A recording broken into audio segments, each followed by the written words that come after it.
एक शहर के सारे लोग ज़ॉम्बी बन चुके हैं जो उस शहर को पूरी तरीके से तबाह कर देते हैं। लेकिन उस शहर में कुछ लोग होते हैं जो अभी भी जिंदा है, जो उन ज़ॉम्बी से लड़कर अपनी जान बचाने की कोशिश कर रहे हैं।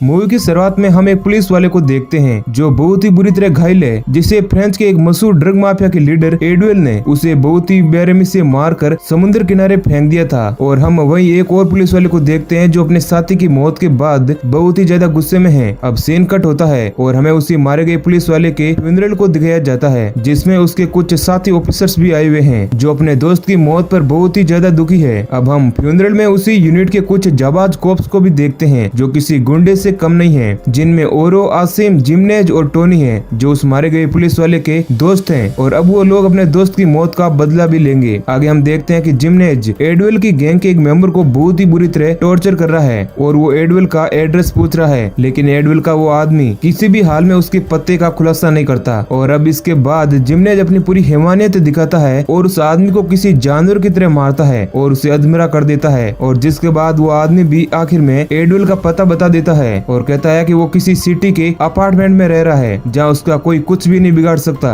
अब वो सारे ऑफिसर उस अपार्टमेंट में जाने की तैयारी करते हैं और अपने साथ बहुत सारे वेपन्स ले लेते हैं और आखिर में अपना चेहरा कवर करके उस जगह पर पहुंच जाते हैं जहाँ उन्हें बहुत सारी सिक्योरिटी नजर आती है जो एडुएल की ही थी। लेकिन वो ऑफिसर पहरा दे रहे उसके आदमियों को मार कर आगे बढ़ते हैं जहाँ उन्हें एक और आदमी मिलता है जो एडुएल का सताया हुआ है और वो बताता है कि उसे भी एडुएल को खत्म करना है और वो उन लोगों के साथ आना चाहता है, लेकिन वो ऑफिसर उसे मना कर देते हैं। और अब वो लोग आगे बढ़ते हैं जहाँ वो उस फ्लोर पर पहुंच जाते हैं जहाँ पर बहुत ही सन्नाटा है और उस दरवाजे पर एक बॉम्ब लगा देती है जिससे कि वो गेट खुल जाए। लेकिन तभी वो आदमी जो नीचे मिला था वो वहाँ पर आ जाता है जो उन लोगों के लिए एक शॉर्ट गन लेकर आया था। लेकिन उसकी आवाज उस रूम के अंदर पहुंच जाती है जिससे वो अंदर बैठे हुए कुछ गैंगस्टर उन ऑफिसर्स पर दरवाजे से ही फायर कर देते हैं और एक गोली सीधी जाकर जिमनेज को लगती है और वो वहीं पर घायल होकर गिर जाता है। और साथ ही इसी बीच एक गोली उस बॉम्ब पर भी लग जाती है जो उस दरवाजे पर लगा था और वो बॉम्ब फट जाता है। इस कारण टोनी भी घायल हो जाता है। तभी अंदर से एक आदमी निकलता है जिसका नाम वोला होता है जो एडुएल का भाई था और वो उस आदमी को मार देता है जो उन ऑफिसर की मदद के लिए आया था। अब एडुएल भी बाहर आ जाता है और उन बचे हुए ऑफिसर को गन पॉइंट पर ले लेता है और उन्हें एक कमरे में बंद कर उन्हें टॉर्चर करता है। और वहीं वेला बाथरूम में पड़े घायल आदमी को जो एक गवर्नमेंट एजेंसी का एजेंट होता है उसको वह मार देता है, जिससे कि वो बाकी ऑफिसर डर जाए और उन्हें सच बता दें कि आखिर वो यहाँ पर क्यों आए हैं। अब आसिम कहता है कि हम सिर्फ 4 लोग आए हैं और कोई नहीं है, लेकिन एडुएल को यकीन नहीं होता है और वो घायल जिमनेज को मार देता है और वो अपने आदमियों को सारे एग्जिट और एंट्री गेट को सील करने का कहता है। लेकिन तभी हम देखते हैं कि जिस एजेंट को वोला ने मार दिया था वो वापस खड़ा हो चुका है और अब वो एडुएल के आदमियों को मार रहा है, लेकिन वोला अब समय रहते उसके सिर पर शॉर्ट गन से शूट कर देता है जिस कारण वो वहीं पर ढेर हो जाता है। इस बात से हमें पता चलता है कि इस मूवी का कन्वेंशन कुछ अलग है। जो लोग मारे जाते हैं वो बिना किसी ज़ॉम्बी अटैक के एक खूंखार ज़ॉम्बी में बदल जाते हैं और वो दूसरे लोगों पर अटैक करना शुरू कर देते हैं और इन ज़ॉम्बीज को सिर्फ सिर पर गोली मारकर ही खत्म किया जा सकता है। अब आगे हम देखते हैं कि एडुएल और उसके सारे साथी उन बचे हुए ऑफिसर के साथ आगे बढ़ते हैं जहाँ उन्हें वो आदमी नजर आता है जो उन ऑफिसर की मदद के लिए आया था और जिसे वोला ने मारा था। अब वो पूरी तरीके से ज़ॉम्बी बन चुका है जिसे वो लोग मार देते हैं। अब वहाँ पर और भी बहुत सारे ज़ॉम्बी आ जाते हैं जो उन्हीं के गैंग के मेंबर हैं जो उन ऑफिसर्स के द्वारा मारे गए थे। अब वो सारे लोग अपार्टमेंट की छत की तरफ बढ़ते हैं और किसी तरह टॉप फ्लोर पर आ जाते हैं जहाँ वो सारे लोग देखते हैं कि सारे शहर में ज़ॉम्बी ने अटैक करके शहर को और शहर के लोगों को तबाह कर दिया है। अब टोनी और उसकी टीम गैंगस्टर के साथ एक डील करती है जिससे वो लोग एक साथ वहाँ से बाहर निकलेंगे। अब वो सभी लोग नीचे की तरफ बढ़ते हैं जहाँ नीचे उतरते वक्त एडुएल के एक साथी जोएस पर एक ज़ॉम्बी अटैक कर देता है और इधर टोनी और उसके साथी पर भी कुछ ज़ॉम्बी अटैक कर देते हैं, लेकिन किसी तरह जोएस अपने आप को बचा लेता है। लेकिन तभी 2 और ज़ॉम्बी उसे घेर लेते हैं जिसे वोला और एडुएल बचाते हैं, लेकिन एक ज़ॉम्बी उसके पैर पर काट देता है। वहीं एक और टोनी और ओरो भी उन ज़ॉम्बी से लड़ते हैं और आसिम उन गैंगस्टर के साथ ही रहता है जो एक रूम में थे और उसी रूम के बाहर बहुत सारे ज़ॉम्बीज भी थे। और अब थोड़ी देर बाद जब आसिम के वो साथी वापस नहीं आते हैं तो वो लोग उसे बाहर जाने का कहते हैं, लेकिन एडुएल उसे कहता है कि वो दोनों तो अब तक मारे जा चुके होंगे और वो उसे उसी के साथ रहने का कहता है। आगे हम ओरर को देखते हैं जो ज़ॉम्बी से लड़ रही है और उसे वहाँ टोनी भी नजर आता है जिसे ज़ॉम्बी ने बुरी तरह घायल कर दिया है और ओरो उसे खत्म करने लगती है क्योंकि अब वो भी कुछ देर में ज़ॉम्बी बन जाएगा, लेकिन टोनी उसे ऐसा करने से मना कर देता है। अब सारे लोग ग्राउंड फ्लोर की ओर बढ़ते हैं जहाँ उन्हें एक बुढ़ा आदमी मिलता है जो उन ज़ॉम्बीज को मारा होता है। एडविल उससे पूछता है कि वो कौन है, तब वो कहता है कि वो यहाँ पर किसी काम से आया था, लेकिन कुछ ही देर में यहाँ के हालात खराब होने के कारण उसे यहीं पर रुकना पड़ा। अब एडविल उसे भी अपनी टीम में ले लेता है और वो लोग फिर से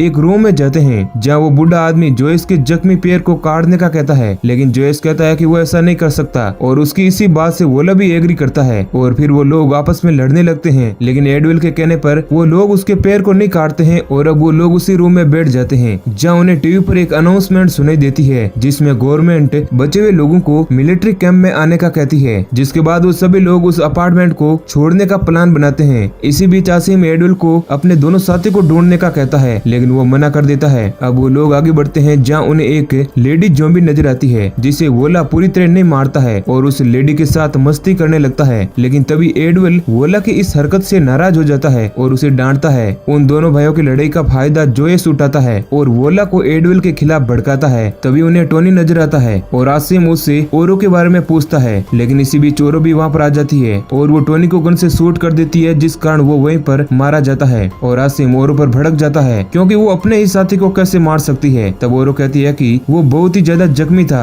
जो कुछ ही समय बाद ज़ॉम्बी बन जाएगा और उसने मुझ पर भी अटैक किया था। अब इसके बाद वो लोग लिफ्ट की तरफ आगे बढ़ते हैं जहाँ वोला और जोयस सभी लोगों को गन पॉइंट पर रखकर उनसे सारी गन्स ले लेते हैं और वोला अपने भाई एडविल को कहता है कि वह सिर्फ इन पुलिस वालों के बारे में ही सोच रहा है और ऐसा कहकर वो लिफ्ट से नीचे चले जाते हैं। अब ये सब देख एडविल को बहुत ही धक्का लगता है क्योंकि उसे यकीन ही नहीं हो रहा था कि उसका सगा भाई उसके खिलाफ कैसे जा सकता है। अब वो लोग बिना किसी हथियार के हो चुके थे और वो डर रहे थे कि वो बिना हथियार के ज़ॉम्बी से कैसे लड़ेंगे और वो लोग बहुत परेशान होते हैं और तभी वहाँ पर ज़ॉम्बी आ जाते हैं जो उन्हें चारों तरफ से घेर लेते हैं। लेकिन तभी वो बुढ़ा आदमी कहता है कि उन्हें सिक्योरिटी रूम में कुछ हथियार मिल सकते हैं और जिसके बाद वो सभी लोग उस रूम में जाते हैं जहाँ पर उन्हें जो भी हथियार मिलता है वो उसे उठाकर आगे बढ़ते हैं और किसी तरह उन ज़ॉम्बी से अपनी जान बचाकर वो लोग उस अपार्टमेंट के बेसमेंट की तरफ आ जाते हैं जहाँ एडविल देखता है कि जोयस बुरी तरीके से वोला की बॉडी को नोच नोच कर खा रहा है। अपने भाई की ऐसी हालत देख एडविल जोयस को बहुत ही बुरी तरह से मारता है। वो उसे मार ही रहा था कि तभी वहाँ पर बहुत सारे और ज़ॉम्बी आ जाते हैं जो उन सभी पर अटैक कर देते हैं और इसी दौरान आसिम भी घायल हो जाता है और वो सभी लोगों को वहाँ से भागने का कहता है। फिर वे उन सभी ज़ॉम्बी का ध्यान भटकाता है जिससे कि वो बाकी लोग आसानी से वहाँ से जिंदा बचकर बाहर निकल सकें। अब हम देखते हैं कि आसिम बड़ी बहादुरी से लड़ता है और वो बहुत सारे ज़ॉम्बीज को मारता है, लेकिन अब उसको चारों तरफ से सैकड़ों ज़ॉम्बीज घेर लेते हैं और फिर वह कभी गन से कभी चाकू से उनको मारता है और वो अपने साथियों के लिए अपनी जान को दांव पर लगा देता है। जिन साथियों से मिले उसे एक भी दिन नहीं हुआ था, हालांकि वो ओरो को जानता था